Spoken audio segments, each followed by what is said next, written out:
Every great TV show has a beginning. But it's the finale that can leave its mark on television history. Hi, I'm Anna. And I'm Jeff, and you're listening to We Judge a Show by Its Pilot, a podcast where we watch and discuss the pilots for shows while sharing personal stories that parallel the storyline. But this month, we're doing things a little different.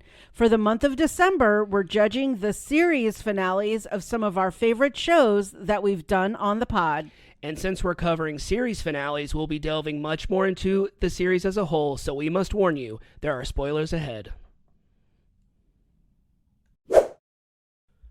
Hello, everyone. Welcome back to our pod.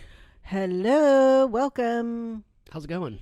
It's going good. I'm getting ready for a holiday party tonight for AOPI. So we have our holiday Santa, dirty Santa gift swap potluck. And it gets down and dirty. Nice. There is no holds barred on the stealing. No one cares if you like it. It's sometimes best to kind of act disinterested in the gift. Yeah. Maybe hoping like no one will like it. It's a pretty good strategy. It doesn't work though. Yeah. Usually at least 5 or 6 gifts get stolen twice. Yeah. I remember when I worked at an Italian restaurant for a while, and we had a holiday party, and we did a what's it called, like the dirty Santa, white dirty elephant. Santa. No, white elephant it's a combo where white elephant can be done any time of the year, and it's a wrapped gift. You don't know what it is. Dirty Santa is a wrapped gift. You open it and then you can steal it. Gotcha. Yeah, I don't think white elephant always includes stealing. And Yankee swap is the other thing that it's called. Yes, I guess. Yeah. Yeah, I just Office. We had one of those. Yeah, we had one of those at an Italian restaurant that I worked at, and all of the gifts were like pretty like $20 or less, and then someone, I don't remember who, brought a remote control helicopter. Oh my gosh. And so like everyone wanted it because it was the only gift that was like of significant value, other than, you got like maybe like a gift certificate or, something random. But yeah, so like everyone was fighting over the remote control helicopter. I just always remember that when people talk about did y'all have rules? So like ours is the person who goes first is really the last person because they never get a chance to steal. Gotcha. Unless their gift is stolen and they steal from someone else and or get a new gift. Right. So that if that happens, then their being first is voided. Mm-hmm. The other one is you can't ever steal your own gift from someone because you brought it. Oh, okay. And then you can't, a gift can't be stolen twice, more than twice. So once it's stolen twice, it's locked. Okay. So there is also like an order strategy. Like, do you want to be first? Because then you might, get the last pick. But then if you're the last pick, then you're kind of screwed from gifts that have been stolen twice because then they're locked. Right. So it's kind of like you want to be middle ground. I think there are going to be like 24 of us tonight. So it's kind of do I want to be around 15, 17 so I can see what's been opened and then maybe steal something that's been stolen once. And then if I steal it twice, then no one can take it from me. Gotcha. So there is strategery involved in Dirty Santa, but it gets lethal. No holds are barred. No one cares if you're the nice, sweet older lady, the hostess of the party. Yeah. I think that's why I was never a big fan of it, because it just doesn't sound like fun at all. It actually sounds like a nightmare in a way, like especially it is. If you're someone where gift giving or gift receiving isn't your love language, like if that's just something that isn't something that you don't need, because some people just really like the idea of a gift. People really just like the idea of getting a gift, and I think there are those are the people that play dirty, and those are the ones that, because it's really important to them that they receive this gift, whereas for someone like you or me, where it's just like, I don't really care. I mean, there might be something that I would want in the thing, but like I remember like not caring about the remote control helicopter. People just wanted it because it was like the iPod. It was like the big, right, it was like the iPod in the Office episode. Yeah. Right. So yes and no. I mean, sometimes there are the gifts that people like really start coveting. Like, I will say I have kind of come a tradition that I have this gift that I get in various versions each year, and it's really cute, and people inevitably steal it. At least, like, they'll start fighting over it and hold out hope that it won't get stolen twice before it gets to them.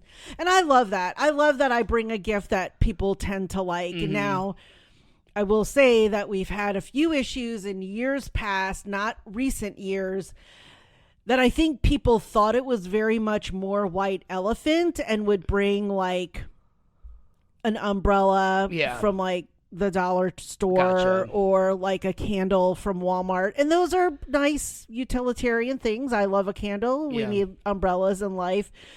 But this is a little bit fancier than that. Like, in fact, right behind me is one of the gifts that I think I got 2 years ago.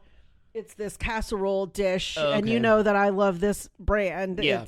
It's a kind of a cutie serveware brand, and I got it, and I was like really like shooting darts out of my eyeballs. I was like, if anyone steals this from me, I might kill them. You are no longer my sister. Yeah, you're no longer my sister.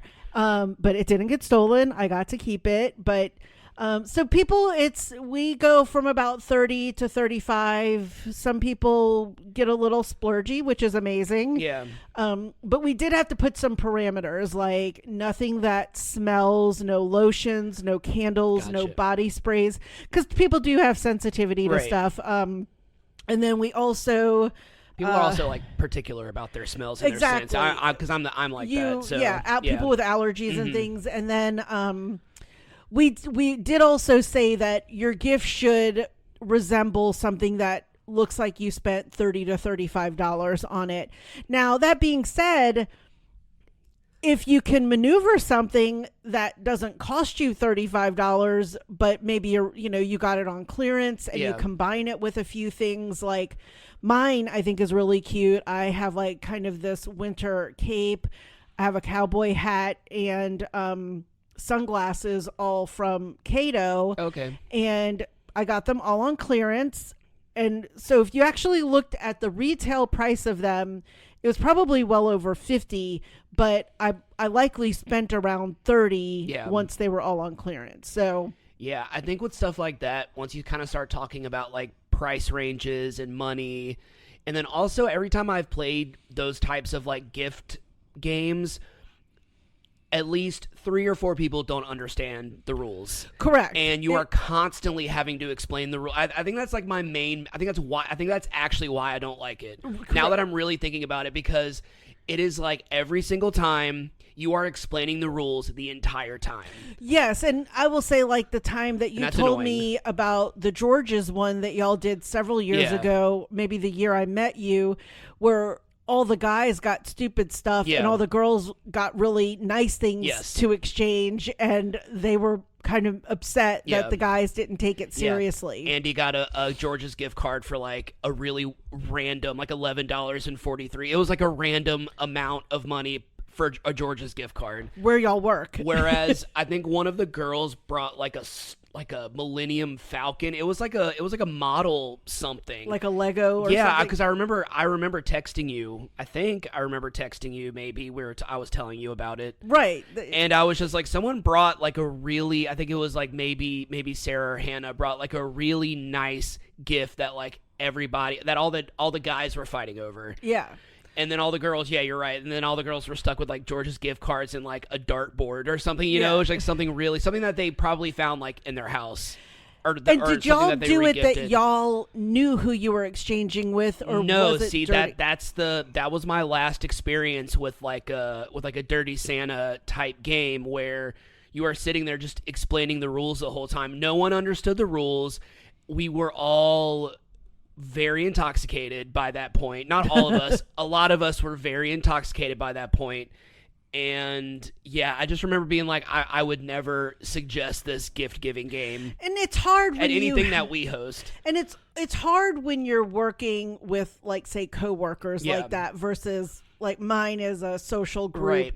And a range of women who definitely have the financial means to spend $30 to $35. We were all young and in our 20s and early 30s, and we weren't spending more than like $15 on a gift.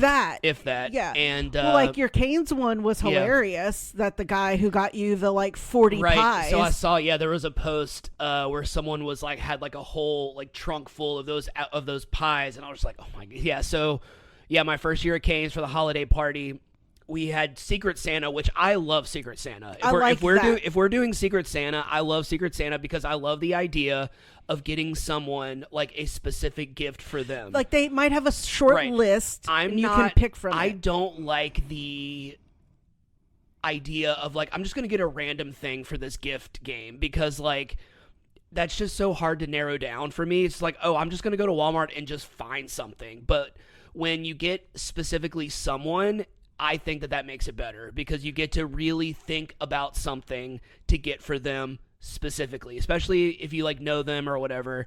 I prefer Secret Santa. So it was my first year at Cane's. I'd only been at this Cane's for like 2 months. Like I had not been there for long at all. Maybe 3. And I gotten, one of the crew members that I actually worked with a lot and that I actually had become like buddies with had got me for Secret Santa. And so everyone just kind of would just grab the gift and like go back to where they were sitting, and they would open their gift. But for some reason they made me do it like in the middle of the circle. I was like, okay, what is happening? I was the new guy, so I was also just like, is this a prank? Just like, are they about to like pour blood on me or something like that? And I open up this box, and of course he did it to where I was like kept having to unwrap and kept having to untape, and it was just a box full of the Walmart pies. The little mini pies that are like 50 cents. Yeah, so he had gotten you, because the limit was $20, and he got you 40 of them. Yes. And I thought that was really cute because, I mean, you could obviously share those with people. You could bring them to another party, which I found on my Facebook a post because I think I had my AO Pie party the next day or 2 days later. Uh-huh. And I brought like 10 or 15 of them as one of my desserts because there was no way we were going through 40 pies. Right. Even mini pies. And so I ended up using those as my like potluck of what I brought, which was amazing because I think I had like 4 or 5 different flavor pies to bring. So I thought that was actually a really cute gift. Yeah. It was creative. And then I have one more other option for like Dirty Santa, White Elephant that I've done with the New Orleans crew, and I've actually done it with the Baton Rouge crew, is we do what's called like you can't buy anything. It has to be something from your house. Yeah. And so you have to like look around your closets or your office and like just look at something and find something in your house that you don't want or need anymore, and you wrap it up. And again, it's sort of Dirty Santa style, but it can't be anything you went out to purchase. Yeah, we did that with our friend group, and I'm not going to say what mine was because I'm legally not allowed to say what it was. But you can legally say it, but it was a regifted gift. It was a regifted gift. Regifted is a stretching it, but yes, regift. Yes, and everyone loved it. It ended up being the thing that everyone wanted unintentionally, and so I was like, oh, okay, well, I did a good thing then. Yeah, that's what I love. It's like I love when my gift is the one everyone wants. Yeah. I'm like, okay, success, at least on my part. All right, well, if you're listening to this episode the day that it airs, Merry Christmas. Exactly, talking about gifts. I mean, it seemed for a moment I was just like, well, does this episode? And I'm like, duh, because it's coming out on Christmas Eve. So Merry Christmas to everyone. And if you don't celebrate Christmas, happy holidays. And if you don't celebrate holidays, hey, how's it going? Happy December. You get a day off. You get a day off from work. We've got lunch plans. We've got dinner plans, and then we are done. So we are continuing series finale month, and this is 100%, I can say this with utmost confidence. This is going to be our most polarizing series finale, hands down, from all the ones that we've done. Yeah, because this one has sparked, maybe because it's recent, it's maybe our most recent one. It is our most recent one. I think that it minus Schitt's Creek. Oh yeah, that's right. 2020. That's right. That this was this is a very polarizing series finale. This is a very highly opinionated, maybe one of the more highly opinionated ones of all the shows that we've done.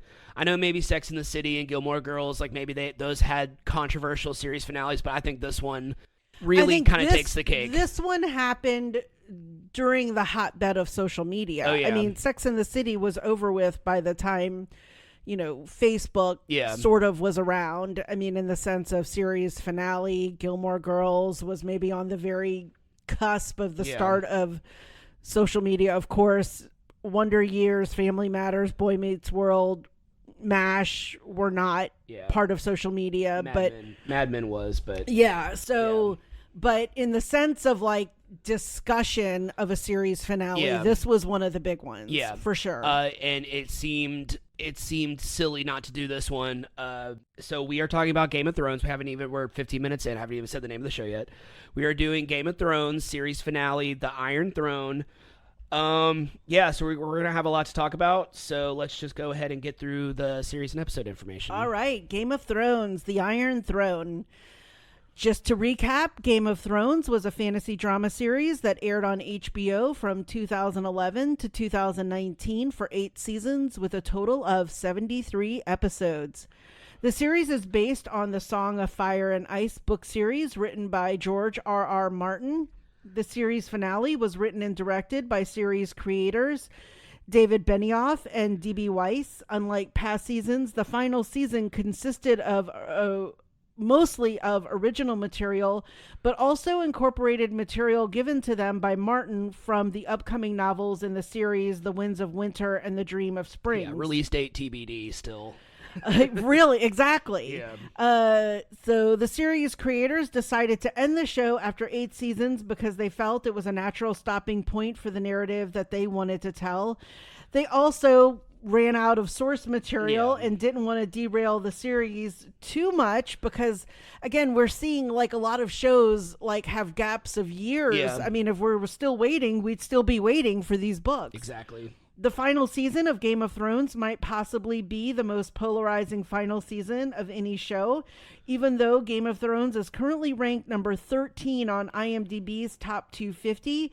The series finale has a rating of 4 out of 10. Yeah. Fans said that the season as a whole felt rushed. Major plot points were inconsistent. It lacked the depth and nuance of past seasons, and the series finale felt particularly rushed and unsatisfying. Despite this, the final season would go on to get nominated for 32 Emmys that year, winning 14 of them, including Outstanding Drama Series. A spin-off prequel series, House of the Dragon, premiered in 2022, and we are currently waiting for its 3rd season to premiere. That second season ended up being really great. Oh, the second season, I don't know if we talked about it too much in our Game of Thrones episode, but yeah, the second season of House of Dragon was incredible. Yeah.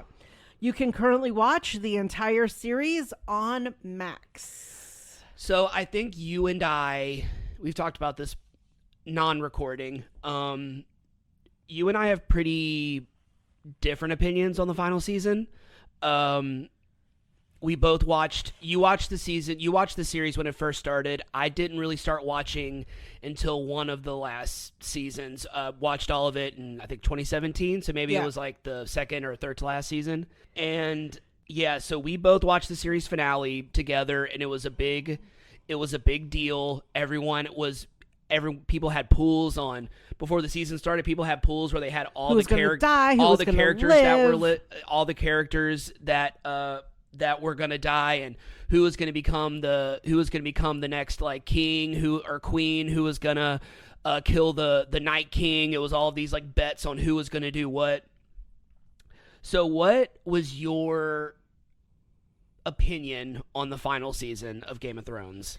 Because I wasn't a book person of Game of Thrones, I wasn't as invested in the actual like lore of Game of Thrones. I guess you can call it that. The whole the narrative, And so I again was like, I did want it to have a good ending. Yeah.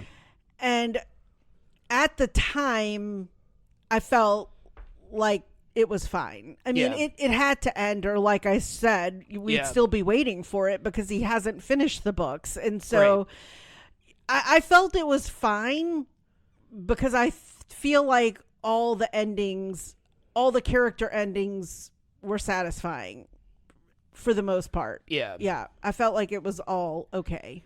What about you? Why didn't you feel that way? So when the final season came out, I was a newer fan compared to most, and I was just kind of I think I just allowed the hype to get to me. Like, I think, and I honestly don't do that very often. I generally like enjoy movies that most people don't like, especially like horror movies or even comedies and stuff. Like, I'm always surprised when I learn of a movie that I love is like poorly reviewed. I'm like, oh, okay, well, I don't care because I liked it. I try not to go into stuff with a bias. I think that's like the main thing. And with this, I think I went in, everyone telling me, oh, this is basically, we're going to be watching like 8 or however many episodes there were in the final season. Like, we're watching full-length feature films, and they're going to be drawn out, and they're going to explain so much, and they're going to tie in so many things.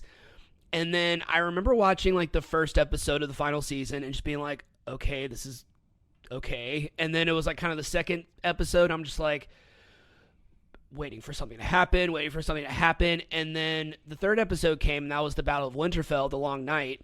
And I mean, infamously, the lighting in the original run of the episode was awful. They've improved it. But it's still bad. Modified it over time, but I just remember watching that episode for the first time, and it's supposed to be this very intense, very emotional episode, and I couldn't see anything. So it was just like, I remember saying that night. I was like, I can barely see. Am I going blind? Yeah. Like, it was. I didn't understand, and that was kind of my. At that point, I was like, oh, they were just trying to get this shit over with. I was like, they were just trying to get this season over with. And that sucks. I mean, like that's a sucky way to end a show that had gained. I mean, the show was a following. The show was worldwide. Everywhere. Like, this was just one of those shows that everyone watched and everyone was talking about. It was on the cover of every magazine. It was all everyone in the cast, who's dating what other celebrity. Like, they were all of a sudden on the front page of all of these tabloids, and it was everywhere. And just to kind of give it what I felt was a very underwhelming send-off was just extremely disappointing. As a newer fan, because I think if I maybe had watched the show from the beginning when it originally started, I would just be like, whatever, let's just end this. Like, I think maybe I would have more of an attitude like that, but since I was new to it, I was expecting, like, I was going to be watching a bunch of, like, Harry Potter type movies where it was going to be these big, grand, full 2.5 hour episodes, and I mean, I think by the time that the last season came out, though, that's all that was left was, King's Landing and then Winterfell. And then, like, there was no more Dorne. There was no more Irie. Right. There was no other place. All the families and places, they had all been killed. And so every main character by that point had died, obviously, because that's how Game of Thrones was. You get attached to a character, don't, because they're going to die at some point. I mean, if Sean Bean isn't safe, then... Right, yeah. So it was kind of like that. There wasn't much left story to tell because it was like down to these two like locations, and one was going to be okay and one wasn't, and I think that was it. So I think we maybe talked about it in the pilot episode, but it really is interesting going back and watching the first 2-3 seasons, and like, Jon Snow is not, I mean, he's a main character, but he's not like a focal point at that point. He really was just like, he was a main character, but it's just funny that like a lot of his storyline was just kind of like saturated compared to there were so many other characters at that point. And by the final season, yeah, it's Arya, it's like the Starks, and then Jon, and then Daenerys, and that's kind of it. And then there's Cersei and Jaime. Yeah. And that, yeah, King's Landing and Winterfell, like that is it. And then Daenerys flying around with her dragons. Yeah. So yeah, it was just I've begun to like certain final episodes over the years. But it's very much like one of those shows that I did not like the final season, and it took me a little while to like it. It took me a couple years to like it. I definitely understand the struggle. Yeah. But I think I was just early to accept it because it was time. Yes. And I knew that a lot of the actors were all getting other opportunities because of the success of the show. I mean, these were some people that were in other shows, especially UK shows that you already knew. Yeah. But yeah, they were wanting to go off and do stuff. And if they hadn't done that season, then I don't know if it would have ever happened. Right. And I get it. I get that it was rushed. It was inconsistent. There were some, plot holes. But I did like it for what it was. I can watch The Bells. I can watch The Long Night. I can watch, the Iron Throne. I can watch all of the last season just fine. I know. And not be, because you'll catch me. I'll be in my office on my phone on the Max app. I'll hear The Long Night. You'll hear The Long Night, and then the bells, and it's my favorite scene of Daenerys coming in. But yeah, so I get it, but I wonder if a lot of the upsetness comes from the people who were devotees of the books, and truly they only have George R.R. Martin to blame because he hasn't finished the books. Well, I mean, and also like it's hard to get mad at the source material that technically doesn't exist yet. I mean, like that's also like I didn't read the book, so I read Game of Thrones. I read the first book, and that was it. And that was in like 2014 or something like that. Was back when I was like when I was still like regularly reading. But yeah, I mean, like I can watch the final season now. It's fine. I just remember at the time I was one of those people that just was very disappointed in the final season, but the seasons leading up to that are incredible. So, I mean, you still have 8 total seasons? Yeah, so you still have 7 other seasons that are incredible. So, I mean, like, especially, just all throughout. Was there a death that upset you the most? I mean, obviously, we gave spoiler warning at the beginning of the episode, so this is going to be nothing but spoilers because it's the series finale. And at this point, if you haven't seen the series finale of Game of Thrones, you're not going to see it. So, yes. I mean, obviously, in The Long Night, people were going to die. I mean, they were not going to like come out and like all the main cast be intact. I mean, that just wasn't going to happen. I'll say, of course, I was sad about Jorah Mormont. I mean, his devotion to Daenerys was just true love. I mean, he loved her. He was devoted to her, vowed to serve her. So, I mean, he obviously served her until the end. Theon, also known as Theron. Those are the 2 that I have written. Really? Yeah, Jorah and Theon. Yeah, again, he made amends for what he did to the family and his being a dumbass and obviously getting brainwashed by Ramsay and karmic retribution. Yeah, he definitely served the family again. He came back and, was serving Bran. Bran. I was there like, is a Bran. Yes, I know. Bran is the shady guy. There are too many names that all sound the same in these shows. Rick on, Dick on. Yeah. Lyanna Mormont. Yeah. Obviously, she got a banger ending. So I wasn't mad at that one because I was like, let her take out the big old giant thing, whatever that thing was called. The giant white. Yeah. So, I mean, I thought everything that happened, and I think that's why I could be okay with it, because I felt satisfied. Yeah. And so that was why I don't think I was as mad as a lot of people. I mean, I don't know if you remember, I got into it. I made coffee mugs. I made like signs. Your friends at work had me make them stuff. Nita had me make her a cup. I mean, remember. I don't think we had a watch party here other than just the two of us, but I mean, I just remember people were all into it. So I was into it for what it was. Right. And, you know, I feel like it was a satisfying ending. I mean, the whole season and then even the finale. Well, now watching it now, yes. Yes. Watching it all kind of in order, kind of watching it all at once now. Yeah, I can see the final season being a lot more cohesive than the people that when we had to wait like 2 years for it to come out, and it was a little different back then. Yeah, so you named the deaths that upset me the most, but I will tell you a death that I was disappointed in how they killed them off. Oh, who's that? Is Jaime and Cersei. Oh, yes. That was probably the lamest way to send off I will die on the hill. Cersei was the most iconic character from that show. Oh, Daenerys, no. Jon Snow, third place. Like it is Cersei Lannister. That she is the character from that show, and to kill her off, they killed her off in the penultimate episode, right? In the second to last episode, they killed her off in the Bells. That's the second to last episode. Yes. Yeah. See, I mean, like she didn't even.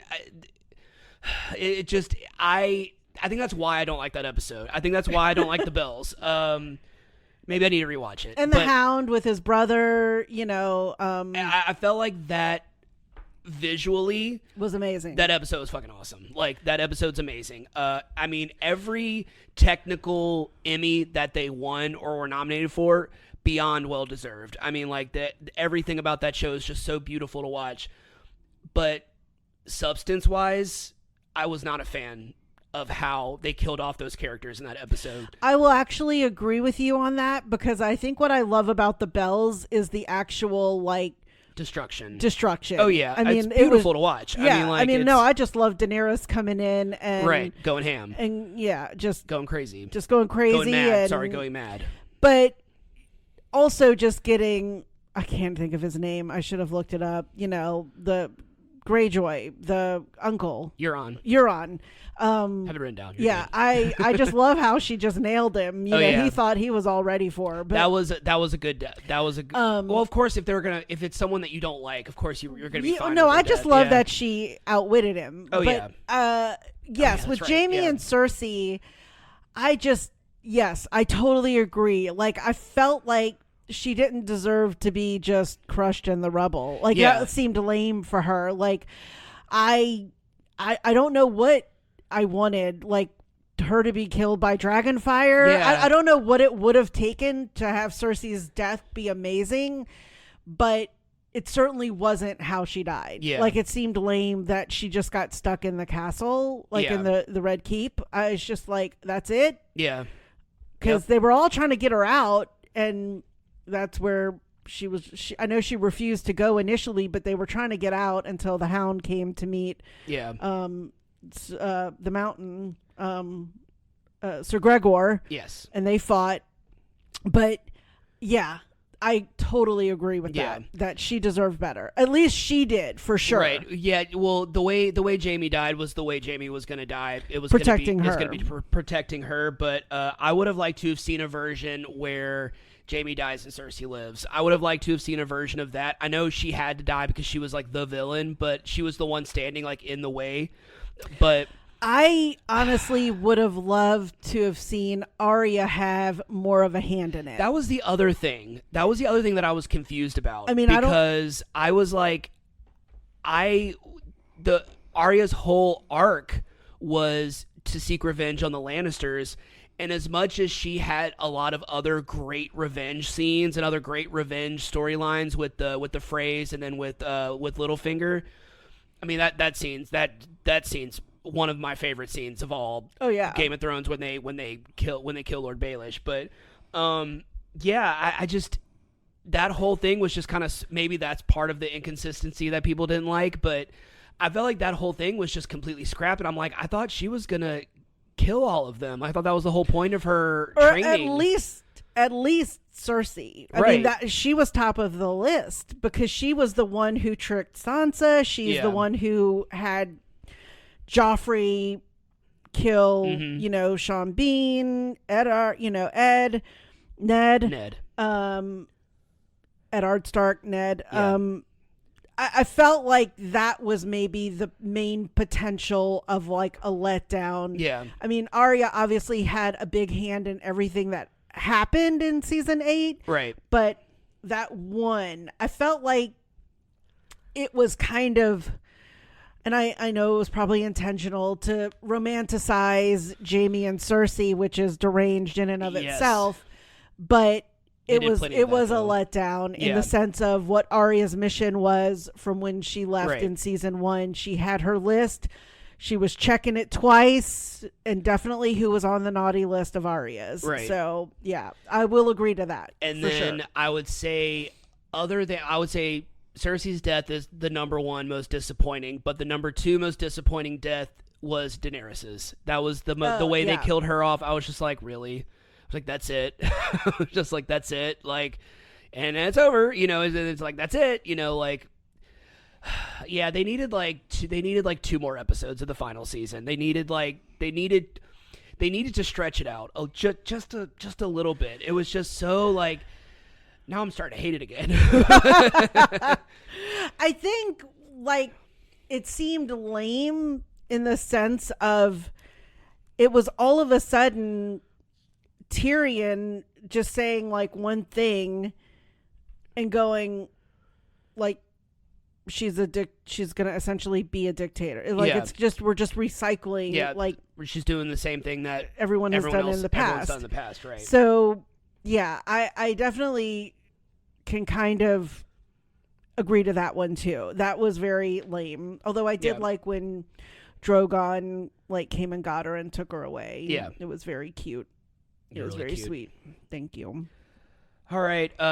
We really went on some tangents. I know. We can from Dirty Santa all the way to dragon deaths and whatever. Oh, I knew this was going to be mostly an episode of us just giving our opinions because that's just we knew we were going to be loaded for that. So you want to go ahead and get into the summary? Do it, boo. All right. So I had a whole recap of events leading up to the series finale, but we literally went over all of it. Oh, okay. Yeah. So I mean, we kind of went over the long night and who all died and.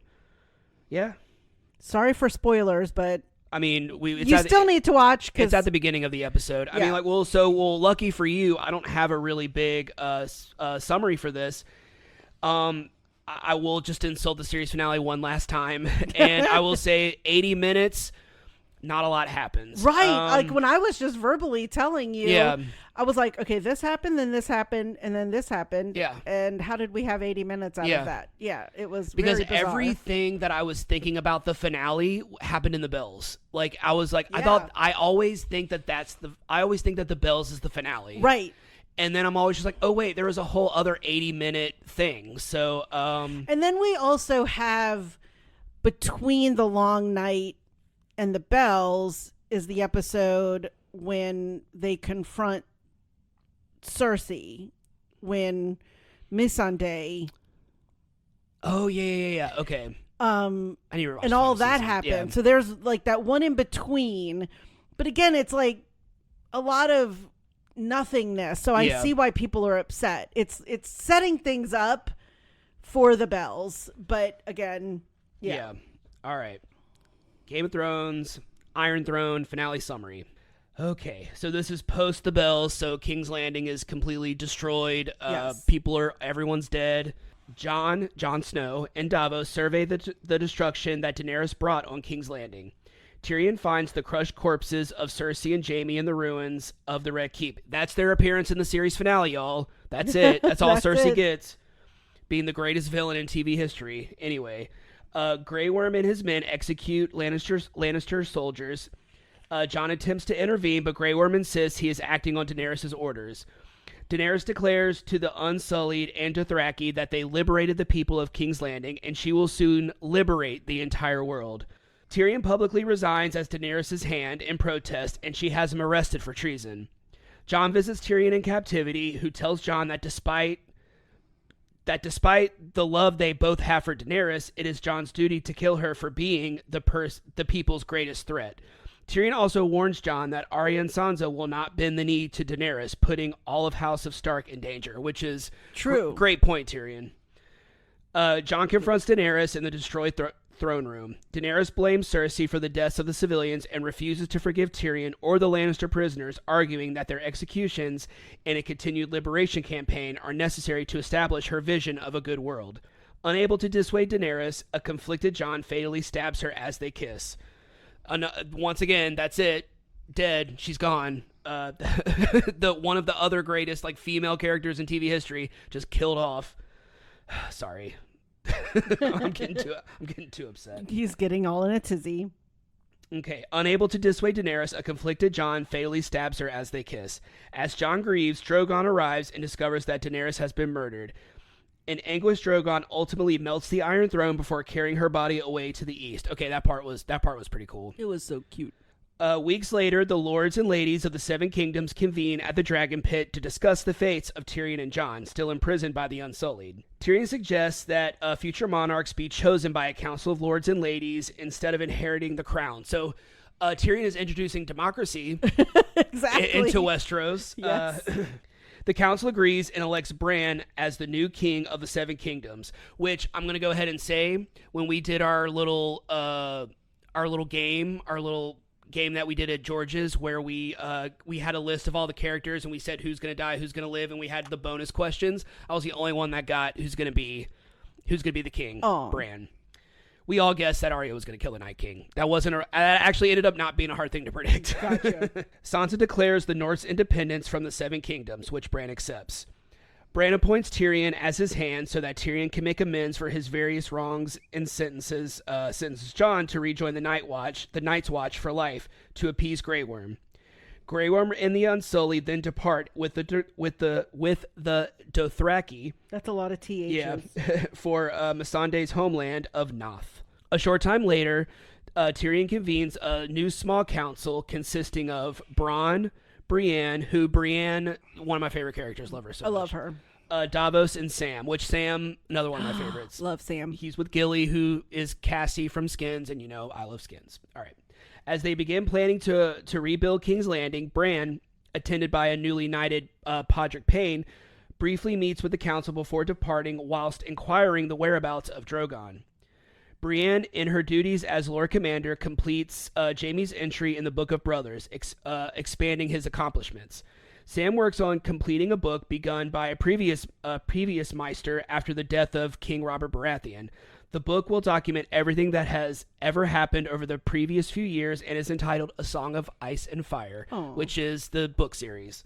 Yes. Arya decides to explore the uncharted sunset sea west of Westeros. Sansa returns to Winterfell and is crowned Queen of the North. So I think I was most I loved Sansa's storyline the most. I think by the end of the series, if we're talking pilot to series finale, who changed the most for the better, it was Sansa. I mean, granted, she had to go through 300 layers of hell to get there, but by the end, she was my favorite character when she probably annoyed me the most during the first season because she was such a brat. Jon returns to Castle Black and reunites with Tormund, his direwolf ghost, and the rest of the wildlings. Jon leads them to return to the lands beyond the wall as the millennia-long winter in that region finally begins to thaw. That's it. I mean, that is... that's finale. not even a vague description of the episode. That's pretty much what happened That's in what 80 happens. minutes.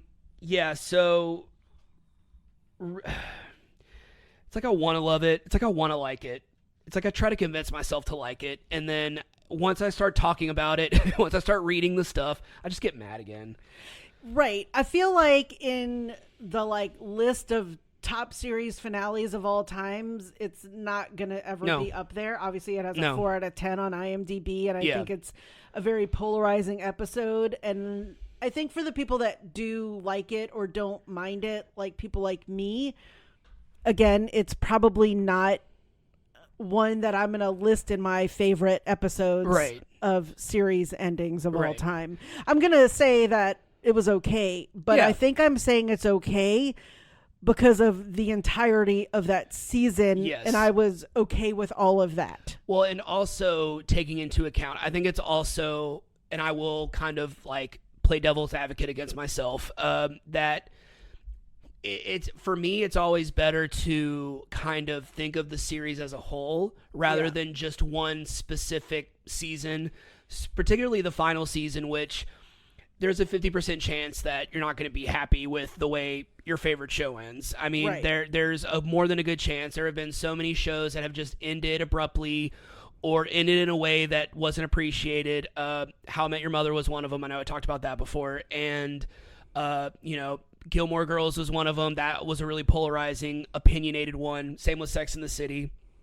There have just been a lot of shows that their series finales is just, it ends up becoming the reflection of the entire series. And I feel like that's what happened with Game of Thrones. Yeah. When maybe it doesn't deserve it. Like, you have to, like I said, think about the other 7 seasons before it that were incredible, that all, lined up and all kind of was cohesive. And then you kind of have like this final season that kind of stands out. But overall, I still can't. I mean, it's still one of my favorite shows. I mean, like, it's Game of Thrones will always be one of my favorite shows. It's incredible. The cast is out of this world. I mean, like, it's, it's lightning in a bottle. As great as House of Dragon is, and as great as that whole cast is, it's never going to be Game of Thrones. I mean, it's never going to be to that caliber, although it is still a great show. Right. And that cast is amazing. Olivia Cook and Matt Smith, like, they're all incredible. So, I mean, like, all right. Well, we have talked way more than I thought we were going to. I know you say it all the time. I need to make a shirt for you that says that or something. This episode might be short. This episode isn't going to go very long. I don't know. I know. I think I always think to myself, I don't know how long this episode's going to be. I think that's what I always think to myself. It's not necessarily that, like, I think it's going to be short or long. It's that I'm like, I don't know how we're going to talk about this, but we always end up doing it, and that's why I don't vocalize it that much. I know we always end up kind of joking about it at the end, but I don't vocalize it a lot before we talk because I don't want to jinx anything. So, yeah, I don't want it to end up we only talk for the one episode where we talk for 20 minutes. Right. All right. You think that about wraps up this one? I do. All right. Good episode. Whew, I'm out of breath from all my opinions. All right. Well, that about wraps up this episode. Thanks for tuning in. If you haven't already, go ahead and follow us on whichever platform you're listening to this podcast on. That way you'll be notified every time we publish a new episode. You can also follow us on Instagram at We Judge Pilot Pod. We're also on Facebook. Leave us a comment, suggest a show for us to watch, or leave some emojis in the comments. What you got? All right. Game of Thrones. I just saw your note. The Iron Throne. I have. The snow emoji, the dragon emoji, crown, king, queen, a book because there was no book, the blondish elf looking emoji. There's one with like really white hair. That's a pretty common used for Daenerys emoji. The fire emoji and the ice emoji. Nice. The ship for Arya and for Grey Worm. The map, because I love how she says, like, I want to go beyond where the map show. I loved that ending for her. The knife emoji, the worm emoji for Grey Worm. Yeah, I know you love Grey Worm. The hand emoji, because Tyrion was still going to be the hand. The knee, or the leg, because they weren't going to bend the knee. The kiss emoji, and the wolf for the dire wolf. For Ghosty. All right. Well, I think that wraps things up. We're going to head out, but we'll talk to you soon. Thanks for listening.